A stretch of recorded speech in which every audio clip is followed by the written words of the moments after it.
Сайн байцгаана уу хүүхдүүдээ. Өнөөдрийн хичээл эхлэхэд бэлэн боллоо. За хичээлийн сэдэв баримт материал судлах бичих төлөвлөгөө. Зорилго баримт материалыг олон их сурвалжаас хайж сурахад орсноо. За их сурвалж гэж юу вэ? За тодорхой орон зай цаг хугацаанд болсон үйл явдал ертөнцийн юмс үзэгдэл үнэн бодиттой болохыг гэрчилж буй хөдөлгөөнгүй нотлохыг бүрдүүлэгч их сурвалж гинэ. За их сурвалж дотроо түүхийн их сурвалж, анх дахь их сурвалж, хоёр дахь их сурвалж гэж тийм ээ. За түүхийн их сурвалж гэдэг нь өнгөрсөн үеийн нотолж чадах бүх хэлбэрт баримт нотлогоо археологийн олдвор, зоосон мөнгө, хэрэглэгдэх хүн, домог яриа, бичгээр болон бусад хэлбэрээр хадгалагдан ирсэн бит ба бит бус эд зүйлсийг нийтэд нь хэлдэг. Эдгээр баримт нотлогооны чанар, он цаг, бичиж тэмдэглэсэн ном, зохиолын агуулга зэргээс хамаарч анх дахь их сурвалж, хоёр дахь их сурвалж гэж ангилдаг.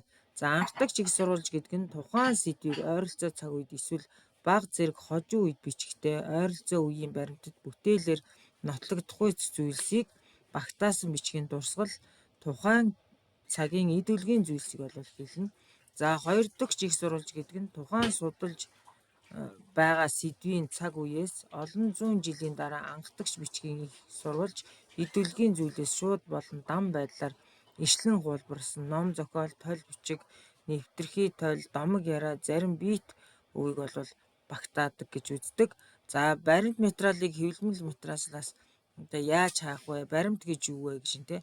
Баримтууд бол дараах төрөлтөө байна. За гар бичмэл, зохиолын их бичиг, их зохиол, шинжлэх ухааны судалгааны ном бүтээлүүд, эрдэмтдийн бичсэн диссертац, шинжлэх ухааны зохиол, сэтгүүл, төр эрх зүйн холбогдлолтой баримт бичгүүд, гэрэл зураг, техникийн зураг, үнэмлэх, баримтат кино, муутуу цаас, хуйлмал бичиг, үүсэн дээрх бичиг, хадан дээрх бичээс сүг зураг гэдэг бол бүгд баримтд ордог. За баримтыг зориулалтаар нь сургалтын үйлдвэрлэлийн шинжлэх ухааны, за танин мэдхийн, лавлагааны, утга зохиол урлагийн, албаны гэх мэт бол ангилдаг бол баримтыг хадгалж байгаа хэлбэрээр нь нэг хуудастай, олон хуудастай, хэд хэдэн хуудсыг нийлүүлж үзсэн, тууцан, за мөн дискэн, цахим, хүний ой санамжийн гэх мэт бол хэлбэрээр нь ангилдаг бол баримтыг тэмдэгтийн хэлбэрээр нь бичгийн, карт зүйн, нотын, дүрслэлийн, сонсгол зүйн, хараа зүйн, хүрэлцэхүйн гэх мэтээр бол ангилна. За баримтыг хэвлэгдэх давтамжаар нь нэг удаагийн, олон удаагийн мөн цуврал гэж 3 ангилдаг ах нэ. За хэвлэн нийтлэгдсэн бичиг баримтууд бол гэдэгт ном тохимол, сонин сэтгүүл, карт, ил захидал, плакат, мэдээ, хуудас, иж бүрэн хэвлэл гэх мэт ордог бол хэвлэн нийтлэгдээгүй бичиг баримтууд шинжлэх ухааны техникийн номын сан, шинжлэх ухааны байгууллагуудад хадгалагдаж буй бичиг баримтууд, бусад бичиг баримт материалууд бол ордог.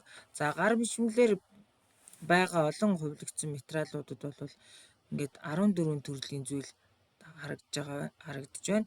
За хэвлэн нийтлэгдээгүй баримтууд нь үнэн бодиттой, оновчтой, тухайн зүйлийн агуулгыг бүрэн багтаасан, цаг үеэ олсон, шуурхай байдаг зэрэг онцлогтой бөгөөд судалгааны ажлын үнэлэмжийг бол мэдэгдэхүйц бол дээшлүүлж байдаг байх нэ.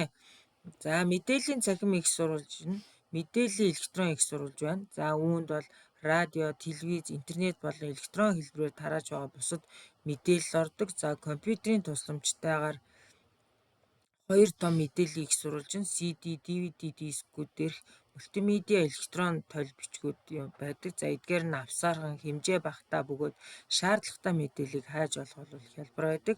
За интернетийг дараах зорилгоор бол иргэн ашигладаг. За нэгдүгээрт нь мэдээлэл хайх, өөртөө хэрэгтэй мэдээллийг олж авах, хоёрдугаарт нь файл болон төрөл бүрийн програмуудыг татаж авч ашиглах, гуравдугаарт нь цахим шуудангийн үйлчилгээ зэрэг бол ордог. За мэдээлэл хайх дараах аргууд байна. Нэгдүгээрт нь сонголт хийх арга, хоёрдугаарт нь тодорхойлолт хайх арга, за мэдээллээ веб сайттай хайх арга, тоон хязгаар тогтоож хайх арга, хуудасны гарчгаар хайх арга, тестийн оронд зураг оруулж Google-ээс хайлт хийх арга байна. Файлын төрлөөс хайх арга байна. Хуудасны гарчгаараас хайх арга байна. За мөн I'm feeling lucky-гийн мөн арга байна. Тусгай тэмдэгтүүдийг ашиглах мөн аргууд бол байгаа.